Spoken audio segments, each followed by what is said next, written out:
Well, hello everyone, and welcome to Repurpose Live, where we help you to rethink your priorities so you can truly create a life that you love around the things that matter most to you. My name is Alyssa Figgins, and I am passionate about helping after 40 women like you to rethink your priorities and make sure that you are making them a part, even if you have a really, really busy day. And it's my intention each and every week to introduce you to an amazing woman who can also help and inspire you on your journey. So today I am super excited to introduce you to this friend of mine. Her name is Kim Minch. And I want to tell you a little bit about her and what we're going to be talking about, and then we'll dive in. So we're going to be talking today about consciously parenting, right? And we all know the opposite of conscious parenting is unconscious parenting. So Kim is a certified conscious parenting coach, and she specializes in working with mothers of adolescents because, let's be honest, we all know that moms are the emotional barometer in the family. So that's why Kim is really passionate about educating, supporting, and encouraging women to raise kids with intention and guidance and not fear and control that we often default to. So that way they can have healthier and happier relationships. So Kim, I'm so excited that you are here today. And I just want to start off by letting you share a little bit about your journey as to where you were as a mom and how you got to this point today where you're helping other moms with their kids. Oh, Alyssa, I'm so excited to have this conversation with you and to be able to share my own personal journey with your audience, because I think that lots of moms can identify with at least one, if not more than one aspect of my journey. So I am a mother of five. My kids at this point, my only daughter is 16, and then I have sons that are 18, 23, 28, and 34. And I was a teen mom. So that meant that I did a lot of growing up right alongside my eldest son. So in May of 2008, I will tell you that I got what I call my parenting wake-up call. And we had moved from our home state of Wisconsin down to Texas for my husband's job a year earlier. But this call came in May of 2008, and it's my son, who is 20, who stayed in Wisconsin because he had started college, had a girlfriend, had a job. And basically he said, "Mom, I've lost the last 3 days of my life to an alcohol binge. I don't remember. It's not the first time, and I'm scared and I need help." So in my mom gut, I had some inklings, I didn't know that it was necessarily alcohol. I did not know, first of all, the extent of the problem that I was going to be dealing with. But I did have some instinct in my gut that there was something going on. He would he would not call back for days. I justified it in my mind in so many ways. There were things that happened in high school that being my first teenager, there was just lots of things that when I looked back, hindsight, I could see and connect the dots.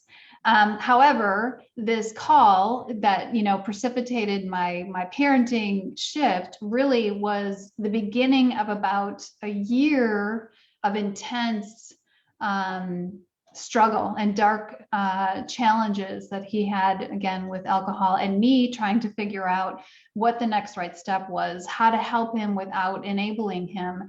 And what I learned in the process of that was to start looking at the way that I was parenting, but also the way that I had been parented and what wasn't working, and really beginning to, over time, not over a series of years, really look at myself and want to become more aware of everything in terms of what I was ingesting in media, what I was even going so far as to eating, the things I was doing in my free time, who I was hanging out with socially. And as my son began to gain some momentum, and I'm obviously giving you a high rise picture of this, but as he gained some longer term sobriety, I again really began looking at parenting, and especially parenting adolescents, and what that needs to look like, and how it needs to shift from one of over our kids to one of with them. So I'm blessed to say that my eldest is 11 years sober at this point, and he's doing things in a space in his life that truly did not know that was going to, take place. But I've taken that experience of going through that great parenting challenge and now shifted into coaching, specifically moms. As you mentioned, Alyssa, I truly believe that mothers are the emotional barometers in their families. They don't understand the depth of the importance of them working on themselves is to everybody else in the family. And by that, I mean, I don't necessarily mean the self-care in terms of make sure you get a day off to go to the spa and whatever. It really is about putting routines in place that may be slightly uncomfortable, but that nourish your soul so you can be connected to yourself, and then because of that, more emotionally attuned to what's going on in your family. To really be to our kids, if they don't, if they think that we are stressed, that we are sidetracked, that we are not, we might be in the same room, we might be present with them, but we're not truly there. They feel that energetically, and they will not come to us with their challenges. And there's a lot of those that go on during adolescence. And while we may look at our kids and say, oh, big deal, you don't have the right sweater to wear to the next party, it's a big deal to our kids. So us being connected and clear and working on ourselves is truly giving them permission to come to us with their challenges, big or small. I love that. I love that. And I'm just, as I'm listening to your story, I got to be on the other side of the microphone a few days ago for a podcast. And the interviewer asked me if there was a common thread that wove through the people that I interview on the show. And what I said is exactly what you have just exemplified. And this whole idea that we keep coming back to of repurposing and taking the situations, taking experiences, taking our journey, and finding a new purpose in it. To repurpose something is to find a new purpose for something.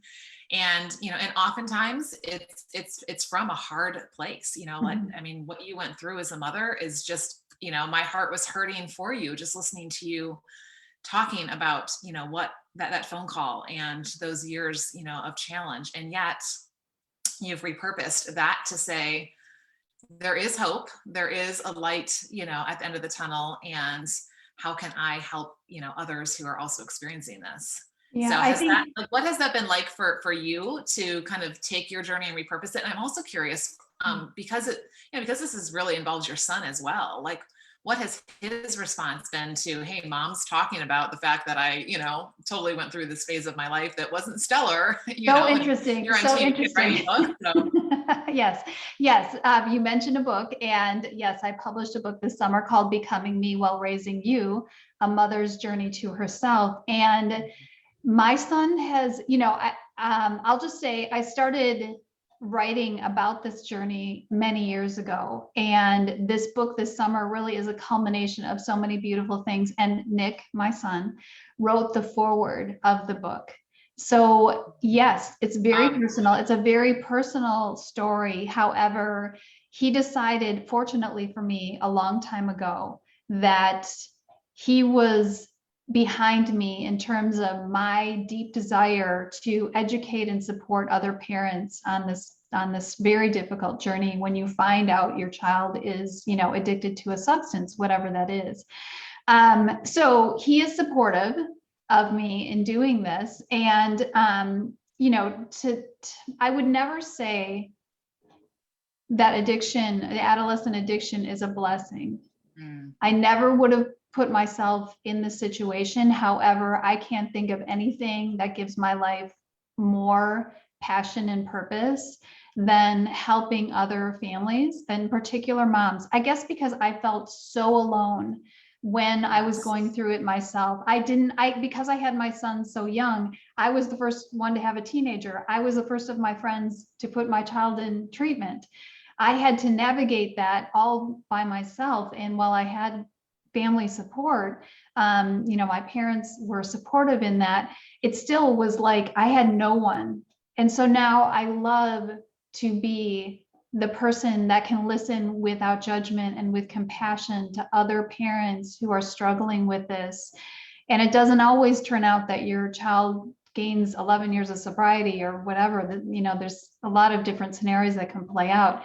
But the one thing I guess I'm kind of proud of myself is that while I looked at myself to be accountable to where I had contributed to my son's drinking problem that started when he was 15 and developed into an addiction by 20, I didn't stay there. And that's what I hope to encourage parents about. Like, it's okay, it's good to look within because you did, Right. in some way, shape, or form, you were accountable to some of this. So look at where that is, but then don't stay there, because it is not productive to you. It is not productive, nor does it serve the relationships in your family. And it's just so important to, get the support and education that you need so that you can support your child without, again, enabling the continued addiction of whatever that is. Right. I like how you called it a wake up call, a parenting wake up call, because I think, there is that importance of something rattles us and shakes us. And oftentimes it takes kind of being hit over the head or something major happening. For me, it was a cancer scare in my 30s that woke me up to my health and wellness and what I was doing proactively about that. And then turning 40 was that next wake up call that started asking the deeper questions of who am I and what am I doing? And I don't even recognize, because I had spent so much time just being a mom and, Yes. focusing on all of their needs. And so, And you can get so lost. You can get lost in that whole idea of motherhood. And that's another thing that I think is so important for both you and I to talk about, is really, again, how things don't need to look perfect, but how every day, if we're working on ourselves, again, it ripples out to everybody else in our family. Well, and I love that, because if we're not taking care of ourselves, and like you said, this is not just a spa day thing, or I went to get my nails done, but really more importantly, the inner work, then our family is usually only getting a piece of us. Yeah. Right. And so we're not able to really fully be there. And I think that's selfish. And, have you ever heard women say, like, oh, it's selfish for me to, take time for me or to think about my needs. I'm a mom, I've got kids at home, or I've got kids that are going off to college, or I've got grandkids now, or, like, what have you heard women say, and how do you respond to them when they say that that's selfish? Well, here's what I'm going to tell you that I think is so important and such a nugget is when, how people say there's no manual that came with this kid, or this kid, doesn't, Right. parenting doesn't come with a manual. Well, to be honest, there's a million really great books on parenting, but what I want all parents to know is that you are the manual on which your grandchildren will be raised. And that shouldn't Wow. scare you. That shouldn't make you feel like, oh my God, I've got to be perfect. That's not the intention of my telling you this. You have the beautiful opportunity as a parent of these kids now, no matter what their age, to break patterns of behavior that maybe you inherited in your own childhood that you don't want to pass on to your children. And that means becoming very conscious about how you're building this relationship with your children. So the beautiful thing about it is, again, we are the manuals on which our grandchildren and our great-grandchildren will be raised. So yes, it's hard work sometimes. Yes, it's, it isn't pretty, but it is you taking good care of your emotional and physical well-being, because it's a legacy. Motherhood is a legacy that we don't, often recognize. Yes. Oh, I love that perspective of the grandparents, the grandkid manual, because it's so true. Our parents did the best they could with us based on what they knew, what they experienced. And for some of us, that was a good thing. And for some of us, that was really hard. And while we can't blame them, because like you said, they didn't know any better, and we are so privileged now. My parents have said to me many times, you have so many more parenting resources now for your kids than they did right when we were growing up. So we can't, no matter how good or bad the circumstances were, we can't blame them or ride on their coattails and just assume that everything's going to be great for us too. It's being intentional and thinking about that legacy, which I absolutely love that. And I've been doing a lot of thinking and talking, and I'm working through some material right now about our conscious and subconscious minds, and like you said, all these things fill that from our growing up years. And that then Right. develops our paradigm as to how we see things and what we think parenting looks like, and all of that. Yeah. So pausing to think Right. through and get around people that can help raise that level of awareness, and that's Yeah. key. And to reference the book that I wrote, I told you in part it was the journey that I took with my son through his addiction. But the first part of the book, to talk about legacy and to talk about patterns and whatnot, is the first 6 chapters of the book are stories from my own childhood that are unconscious beliefs that I took on. Okay, these were things that played out in my relationship, in my marriage, and in my parenting for many years before the time when I was ready a couple of years ago to say, what do I really believe about myself? Mm. And is it true? And where did that come from? And if it's not true, what really is true? And then to practice after shifting the beliefs that I had, some of which were not healthy, that were not serving my relationship to myself, nor the people I loved most, Right. to redefine what those look like and then practice those every day. Every day it is a practice, and I feel I'm worthy of being heard, because as a child, I had an incident that led me to believe that I wasn't worth being hearing. And I think a lot of people have, some of these basic beliefs about themselves that just really aren't true and don't serve, and get passed down inadvertently because we don't look. Right. And if we're not paying attention, like you said, they're going to come out when life happens. And particularly when we start, marriage is another place that brings out a lot of things, parenting is another place. It's just kind of that refining fire where what's inside comes out when we get bumped, or when life happens, or our expectations, are not met, Right. as well. So let's talk about some practical suggestions. There's so many things swirling around in my mind. Number one, adolescents, whether they're in your home or whether they're leaving the nest, that's just its own tumultuous thing. Then we've thrown this whole, COVID thing in here for the last, year and a half, and that's changed things. We know it's had a big impact on teens and kids growing up, and now we're about to head into the holidays. And so of course that brings all kinds of possible family issues and drama or things like that. So if somebody's listening today and she's just saying, okay, like, I want to be intentional, I want to be conscious in how I'm parenting, what might be a couple of tips that you would share as just a place to get started? Yeah. First and foremost, it's time to get honest. There is, and again, I think that adults, I'm 53. I'm just going to say, I think adults in my age range have a difficult time looking within themselves because of the way that we were parented at times. And there's a lot of shame associated with looking at what's my part in things, but we can't, until you become more aware. You don't, what did Dr. Phil say many years ago? First, I don't know, the first step is awareness. The point is, really get honest about the relationships in your life with your children, with your spouse, and what are you contributing to that? Because I think that parents often feel they have no control, or, they're trying to hold on to this control. And really, we do have more influence than we give ourselves credit for, even in the most difficult parenting circumstances. But we have to look at our part in it, and perhaps shifting the way we are responding to it. Are we responding? Or are we reacting? So first and foremost, it's time, moms, to get very honest, about what's going on in the most important relationships in your life. Second, start to become an observer in your life. You may have some awareness. Yes, I'm contributing to the tension with my teenage son by constantly nagging, but start to put some space between you and the situation, and just observe what's going on. Observe what's going on in your body. How is your body responding? Do you get that knot in your stomach? Is it like a prickling sensation up the back of your neck when you're about to explode? Start becoming an observer, and then get the support that you need. Educate. I'm going to say that is a two-way thing.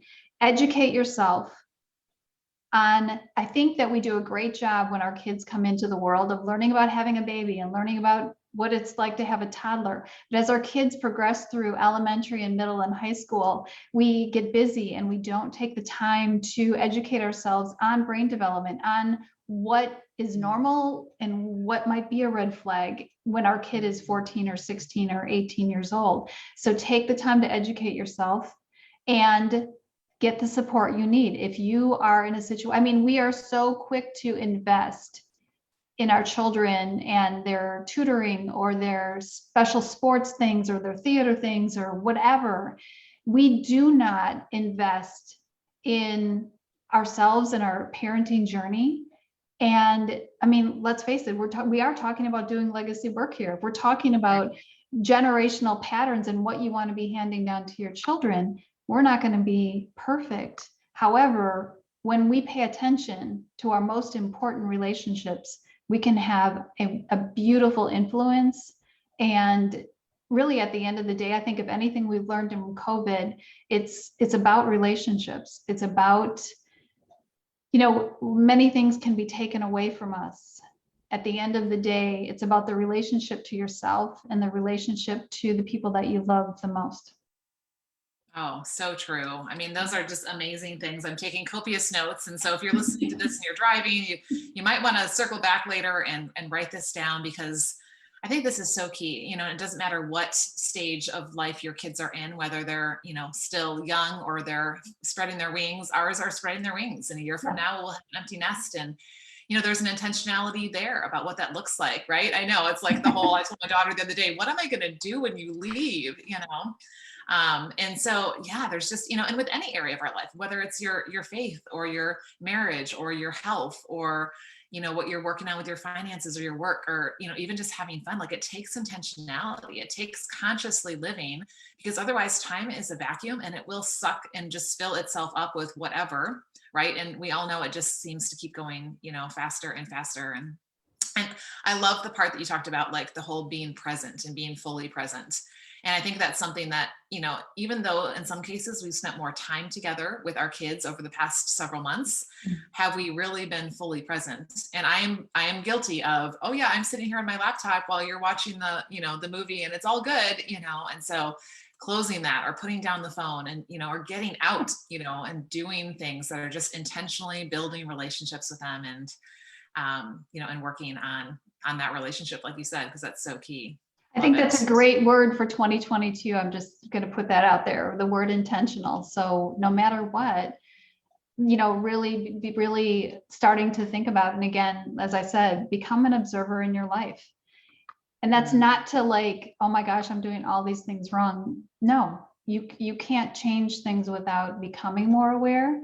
And then, you know, and don't try and change everything overnight, right? Really, it's taken me many years that this, you know, since the parenting wake up call in 2008, I didn't just overnight stop, you know, watching this kind of movie or don't hang out with these people or what, you know, this has just been me observing my life over time and making an intentional, you know, decision and choice to pull away from things that weren't best serving me or my family. So that's really, you know, in closing, what I'd love to say.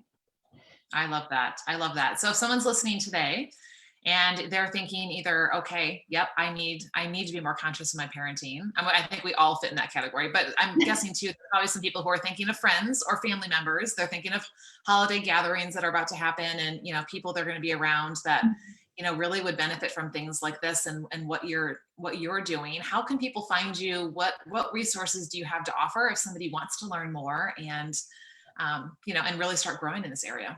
Yeah, a couple things. My website first is reallifeparentguide.com. So that would be the best place. I do have, I write a blog and there's a lot of resources on there. I've done a number of interviews. I've done a number of news stories and things on different aspects of parenting. So you can learn a lot about me on the website. And then also, I mentioned that I published a book this summer and that is available on Amazon. And it's called, just show it here, Becoming Me While Raising You, A Mother's Journey to Herself. And I promise you the title, the book does justice to the title. Becoming Me While Raising You is something that I truly believe is what motherhood in essence is all about.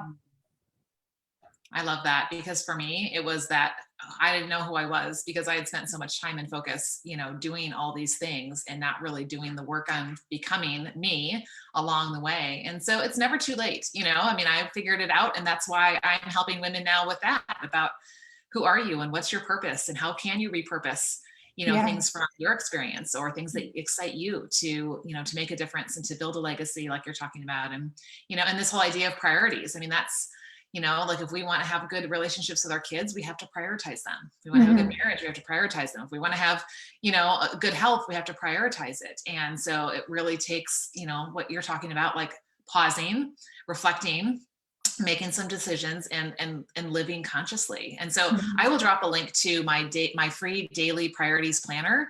So when I work with women, we talk about 7 different areas of your life, and so kids would fit under the family category, right? And it's so important to say what these need to be priorities and what do I want this to look like? Like you said, we can't control everything, but having the intention and the plan there is so much better than leaving it to chance and hoping we end up with a great relationship, with our kids. And, like you've talked about, these other areas of our life all impact our relationship with them as well. So if they're being neglected. So I will drop that down in the comments as well. And you can find the links to Kim's things down there as well. And, I would encourage you, please share this episode with someone that you love. Maybe they're in a great place and it just will encourage them and help them to take things to the next level. Or maybe they're really struggling right now. And this could be the lifeline right now, right? That somebody needs to hear. So thank you, Kim, so much for sharing your story, for sharing your heart to serve others, and just for making a difference. And thanks to your son too, for being willing to share his story and let it be repurposed, right? Yeah. Thank you, Alyssa. I've loved this conversation and would love to connect with any of your listeners. Fantastic. Well, thank you everyone for joining us. And, right now I want you to rethink your parenting. And until next time, keep rethinking your priorities so that you can truly create a life that you love around the things and people that you love. So take care.